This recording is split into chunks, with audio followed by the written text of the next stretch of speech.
Salut toi! J'avais commencé cette vidéo pour te montrer un peu, encore une fois, les préparatifs avant d'aller sur le bateau et aussi pour te montrer un peu tout ce qui peut changer entre le moment où on me donne mon contrat et le moment où il est finalement l'heure d'aller sur le bateau. Et en fait, j'ai dû sentir que ça allait changer, mais ça a tellement changé que c'est plus du tout...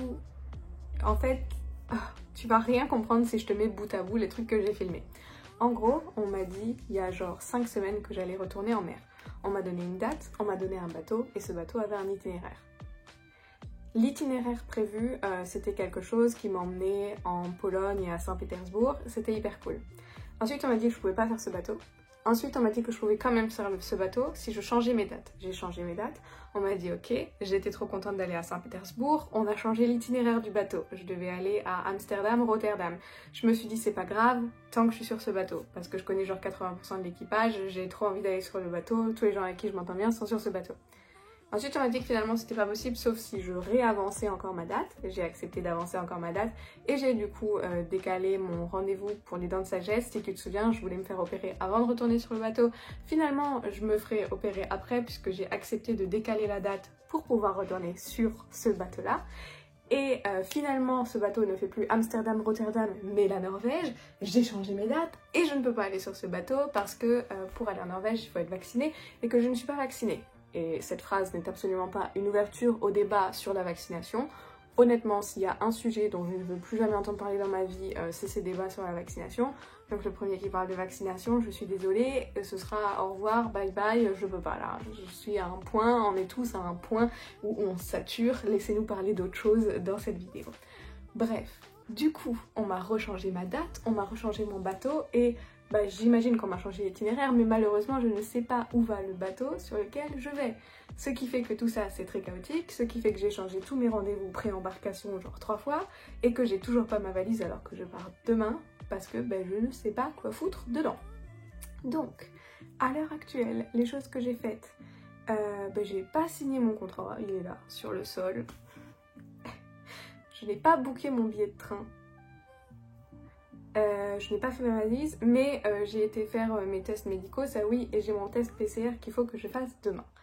Bon, si tu veux savoir comment ça se passe les préparatifs un peu plus normaux, je t'invite à regarder la vidéo de la dernière fois, mais je voulais profiter de celle-ci pour te montrer quelque chose que je mets dans ma valise, parce que déjà ça me motivera à aller faire ma valise, puisque il me faut toujours une excuse pour me motiver à faire des choses, et j'avais envie de te parler du coup de mon nouveau job, parce que certaines choses que je vais te montrer, que j'embarque dans ma valise, puisque je vais te montrer un peu les trucs atypiques que je mets dans ma valise.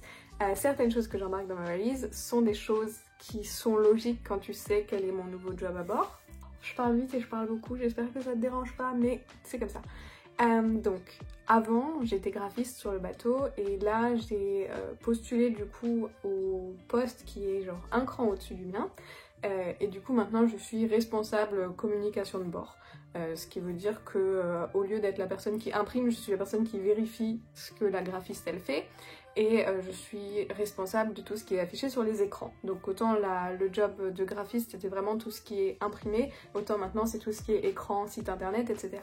Donc je fais ça, ce qui veut dire que du coup j'ai une voire deux graphistes sous moi hiérarchiquement parlant, donc c'est pour ça on en a vite fait parler et je demandais si vous aviez des conseils pour que le co-travail se passe bien, parce que moi j'ai jamais été dans un poste de genre manager, donc on va voir comment ça se passe. Ça change pas mon département au sein du bateau, ça change à peine ma hiérarchie. Au lieu d'avoir un trait sur mon petit uniforme, maintenant j'en ai 2. Est-ce que ça sert à grand chose? Non. Ça change ma paye évidemment, puisque c'est quand même un truc avec plus de responsabilité, et ça change ma cabine sur le bateau puisque maintenant j'ai une cabine avec un hublot, normalement, théoriquement, si tout va bien.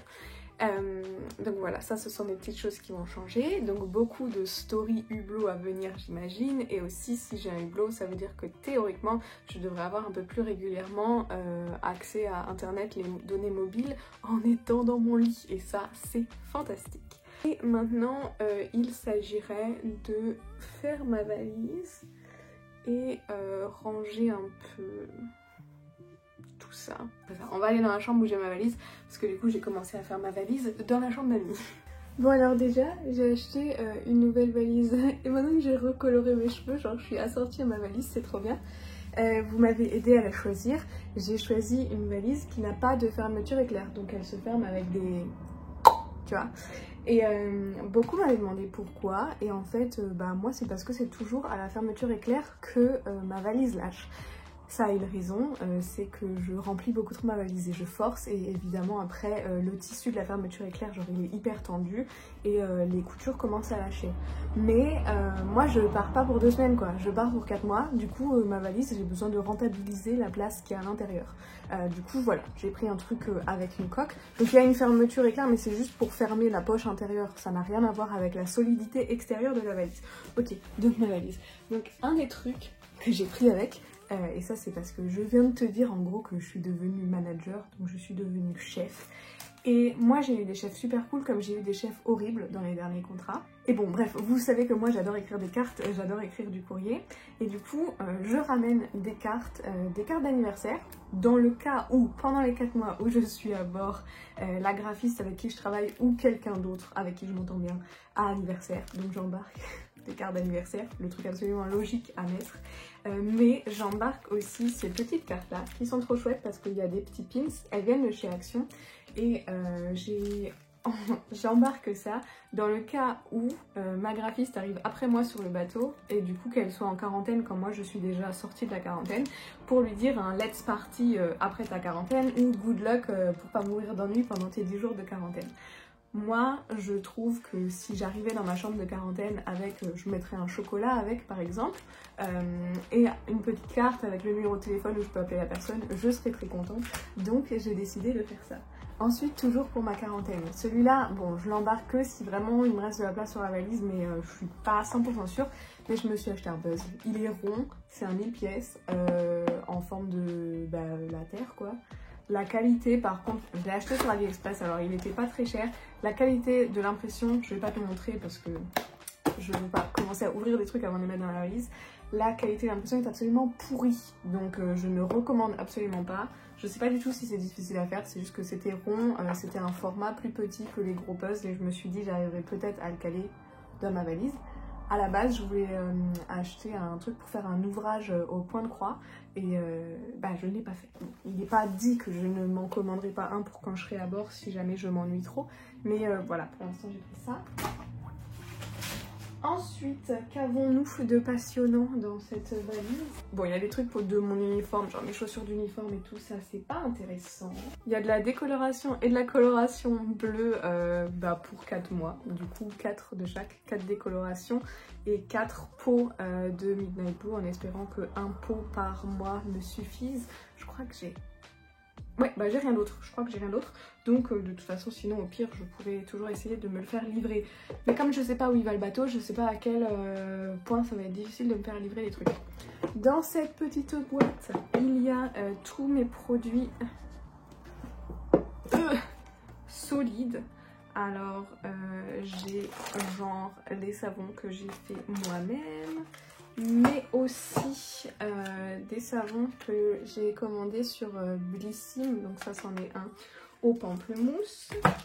Mon dentifrice solide de chez l'Amazona. Celui-là je ne l'ai pas encore testé mais c'est un démaquillant solide, c'est Pastel qui le conseillait sur Instagram. J'ai aussi du shampoing végétal si jamais je suis en rate de shampoing, ce qui ne devrait honnêtement pas arriver. En produits solides, il y a aussi évidemment les shampoings solides dont je parlais sur Instagram et que j'ai fait gagner.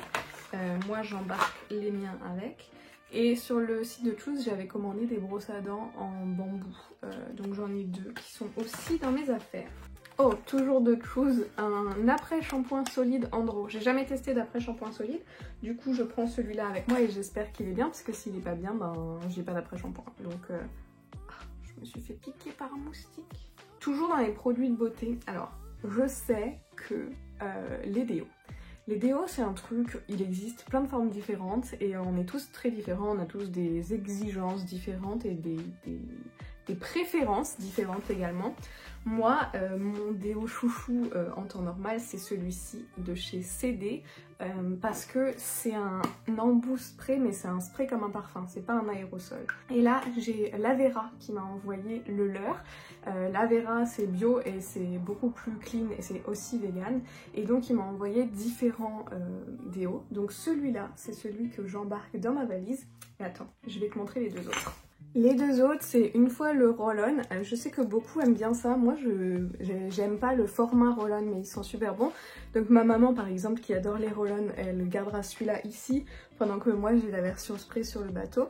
Et après, il y a celui-là aussi, qui est un déodorant crème. Alors, ça ressemble à ça. Genre, c'est une crème, mais bon... C'est pas une crème liquide, non, parce que la crème liquide ça se bouffe. Mais voilà, c'est pas une crème ultra liquide, c'est un déo en crème. Alors j'ai jamais testé le déo en crème, celui-là il est possible que si je trouve une petite place dans ma valise, je le prenne avec pour tester. Mais celui-là, je l'ai déjà testé quelques jours pour savoir si l'odeur me plaisait et celui-là je l'adore. Donc c'est peut-être mon petit nouveau qui vient remplacer mon petit ancien. En tout cas il a le même côté spray non aérosol que j'aime beaucoup. En termes de vêtements, pour l'instant je n'ai absolument rien dans ma valise, je sais pas du tout quoi emmener et autant j'ai souvent l'impression d'emmener trop, surtout que là avec les nouvelles règles Covid on a beaucoup moins l'occasion de sortir du bateau. Mais du coup est-ce que je ramène que des habits pour traîner dans ma cabine solo du ghetto ou est-ce que je ramène des habits pour être relativement bien habillée si l'occasion devait se présenter que j'ai besoin d'être bien habillée? Est-ce que quand j'ai besoin d'être bien habillée, je fous juste mon uniforme d'officier et puis c'est réglé et puis j'ai fini avec mes problématiques. Ce qui manque encore dans ma valise là, c'est des chips et du chocolat. Du chocolat parce que sur le bateau tu peux acheter du chocolat mais ils ont pas beaucoup de choix en chocolat noir. Genre en chocolat de manière générale ils ont que des Ritter Sport et c'est très bon. Mais moi j'essaye de manger que du chocolat noir, alors du coup le chocolat au lait là, les Bounty, les machins, ben, c'est très bon mais... Cette fois-ci, je vais essayer de ne pas prendre 10 kilos pendant mon contrat. On verra si ça fonctionne ou pas. Donc voilà, je vais m'acheter du chocolat noir et le prendre avec moi. Et je vais m'acheter aussi un paquet de chips parce que j'ai peur de la bouffe en quarantaine. Parce que sur le bateau, en temps normal, tu peux manger genre buffet. Donc je trouve toujours ce qui me plaît. Mais pendant que je suis en quarantaine, je reçois des plateaux livrés à ma chambre. Et je ne peux pas choisir ce qu'il y a dessus. Et moi, je suis ultra difficile en termes de bouffe. Genre vraiment... ultra difficile, genre plus difficile que moi, c'est très difficile à trouver. Et voilà, du coup j'ai un peu peur d'avoir faim. Même si depuis mon jeûne de 7 jours, je sais que je peux rester 7 jours sans manger, sans mourir de faim, je préférerais quand même manger un peu. Et du coup pour le pire du pire, j'emmène des chips. Dans les autres choses que j'emmène, qui sont peut-être inattendues dans une valise, j'emmène une boîte d'aimants. Pourquoi? Parce que dans les murs du bateau, hein, tout est en métal, ce qui fait qu'à l'intérieur de ta cabine, genre sur tous les murs, sur les portes et tout, tu peux accrocher des trucs. Et tu peux évidemment accrocher des trucs que si tu as des aimants. Donc j'emmène ma petite boîte d'aimants que j'ai achetée avant le premier contrat et que je me trimballe à chaque fois, donc encore dans sa boîte d'origine en plus. Et j'emmène des photos que j'ai faites imprimer, des photos avec des copines, avec des copains, avec les chiens, des photos de voyage pour me faire un truc un peu plus confortable. Un autre truc que j'emmène dans ma valise que j'ai pas encore mis dedans mais il faut absolument pas que j'oublie de les emmener, j'emmène des thés d'oreiller. Alors j'emmène pas ma literie au complet parce que j'ai pas assez de place dans la valise et que la literie est fournie sur place. Mais la literie du bateau, c'est de la literie genre jaune pâle. Et c'est très beau et elle est assez qualitative aussi. Mais moi avec mes cheveux qui délavent, j'ai trop peur de leur bousiller leur thé d'oreiller. Du coup j'emmène juste mes thés d'oreiller à moi parce que les thés d'oreiller que je possède sont genre, genre bleu-vert ou noir et blanc. Et du coup bah voilà. J'emmène mes thés d'oreiller pour pas bousiller leur thé d'oreiller. Et j'emmène aussi mes serviettes. Pareil, c'est pas du tout nécessaire sur le bateau parce que les serviettes sont fournies. Donc la serviette genre pour me sécher, pour sécher mon corps, j'utilise la serviette qui est fournie sur le bateau. En revanche pour mes cheveux, j'ai mes serviettes en microfibre noires que j'emmène avec moi. Voilà. Ce serait un gain de place de pas les prendre avec, mais ça me ferait trop mal au cœur de bousiller leurs serviettes, tu vois. Alors voilà, du coup... je ramène les miennes pour bousiller les miennes. Mes affaires de sport, faut pas que j'oublie de mettre mes affaires de sport dans la valise. Et quand Lavera m'a envoyé du coup le lot avec les déos pour me faire découvrir les nouveautés déos, ils m'ont aussi envoyé une brassière de sport. Alors j'ai choisi bleu. Franchement, est-ce que ça surprend encore quelqu'un? Donc j'ai choisi une brassière bleue et la marque c'est Kizal. Et je ne connaissais pas la marque Kizal. Kizal c'est une marque qui est fabriquée au Portugal et c'est une marque éco-responsable. Alors qu'est-ce que ça veut dire? Ça veut dire que cette petite brassière qui est de loin la brassière la plus confortable que j'ai dans mes brassières de sport. Alors celle-là, je peux te dire que depuis que je l'ai, je vis dedans, même pour ne pas faire de sport. Elle est vraiment hyper ouf, super agréable à porter. Et en fait, ben, ça avant, c'était soit des bouteilles de plastique repêchées dans la mer, et je l'emmène sur le bateau, tu vois, la boucle est bouclée, soit des filets de pêche, encore une fois la boucle est bouclée, et des restes des chutes de tissu. Donc voilà, une marque qui fait des trucs super chouette pour l'environnement et honnêtement hyper agréable. Donc je vais prendre lui qui est du coup ma nouvelle brassière préférée et ensuite bah, mes autres vieilles brassières, même si elles sont pas faites en filet de pêche recyclé, mais il me faut plus qu'une brassière de sport. Et il faut que je pense à aller chercher mes baskets qui sont en bas, parce que si j'oublie de mettre mes baskets, je sais pas comment je vais courir, et si je vais pas courir, je sais pas comment je vais garder mon équilibre mental intact. Donc voilà. Quelque part dans ce fouillis, je devrais aussi avoir ma guirlande lumineuse. On a le droit d'avoir des guirlandes lumineuses, mais uniquement celles qui fonctionnent à pile. Donc j'en ai une quelque part pour faire une ambiance un peu cosy dans ma cabine. Faudrait que je la retrouve. Si jamais elle n'est pas déjà là-dedans, il faudrait que je la retrouve. De manière générale, il faudrait que j'arrête de discuter et que je finisse ma valise. Que j'achète mon billet de train, que je renvoie mon contrat. Que je me prépare doucettement à partir. Mais tu l'auras bien compris, je préfère procrastiner en te montrant le contenu de ma valise. Ça m'a fait plaisir de discuter avec toi, mais malheureusement il va vraiment falloir que je m'y mette. De toute façon, tu auras des nouvelles sur Instagram pendant ma quarantaine et pendant mon contrat de manière générale, si le réseau le permet. Donc je disais que je sais pas où il va le bateau. En fait je sais où il est actuellement. Il est au large de Skagen au Danemark. Si tu te souviens, et si tu me suivais déjà à l'époque, c'est de là où je suis rentrée la dernière fois quand je me suis tapé les 12 heures de bus là, pour aller jusqu'à Hambourg, et ensuite le vol de Hambourg à Francfort, et ensuite la voiture de location de Francfort à Saarbrück, et ensuite mon frère qui m'a ramené de Saarbrück à chez moi. Et ben maintenant je fais le trajet en sens inverse, mais c'est un peu plus facile. Je vais de ici à chez mon frère m'emmène au train, le train m'emmène à Francfort, Francfort, le vol m'emmène à Copenhague, le deuxième vol m'emmène à Aalborg. Et entre Aalborg et Skagen, je crois qu'il y a genre 2 heures de voiture. Alors, je sais pas. Mais ça c'est pas à moi de m'en occuper. Il y a quelqu'un qui m'attend à l'aéroport de Skagen, non, à l'aéroport de Aalborg et qui m'emmène sur le bateau. Donc ça c'est totalement hors de mon contrôle. Comme le billet d'avion. C'est d'ailleurs pour ça que le billet d'avion est booké et pas le billet de train. Parce que le billet d'avion c'est pas à moi de le gérer alors que le billet de train, oui. Je vais aller commander mon billet de train avant qu'il n'y ait plus de disponibilité et que je me retrouve à 4 h du matin sans billet de train pour aller à l'aéroport. Ok, je finis ma valise, je finis les derniers trucs que j'ai à faire avant de partir. J'espère qu'on arrivera à se parler quand je serai sur le bateau. J'avais décidé de faire, tu te souviens, avant mon dernier contrat, j'avais fait un live dans la chambre d'hôtel et j'avais trop envie de le refaire ce mois-ci. Et à la base, quand j'étais censée aller sur l'autre bateau, j'avais une nuit d'hôtel à Amsterdam. Et finalement, comme j'ai changé de bateau, cette fois, je vais direct de l'avion au bateau. Et est-ce qu'on se fait un live sur le bateau? Si la connexion le permet, pourquoi pas. Mais voilà. Bon bref, j'ai des choses à faire. Ok, je me tais, je vais finir ma valise. Merci de passer ces instants de stress intense avec moi, même si tu les vois avec quelques heures, jours, semaines, je sais pas quand est-ce que j'aurai le temps de monter cette vidéo, de retard. J'espère que cette vidéo t'a plu, même si je ne sais pas si elle apporte grand chose en termes d'information.